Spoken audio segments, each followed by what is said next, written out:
Mayong buntag mga ka-Jomer. So nay nangutana manong dili bubugnaw ang aircon bisan gilimpyuhan na ang unit.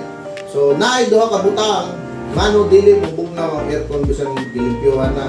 Ang usa mga ka-Jomer is basing hinay ang labay sa hangin, gitawag nga airflow sa imong indoor aircon. Mano siya.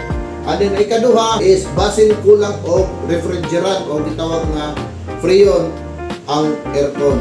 So moto ta sa hinay ang airflow sa hangin.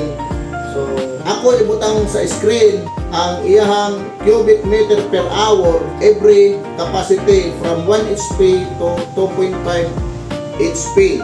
And then if ever wala gyud ninyo nakuha ang iyahang airflow sa iyahang bugas sa hangin dire mga ka-Jomer, so basin guba ang ato fan motor or ang driver sa motor.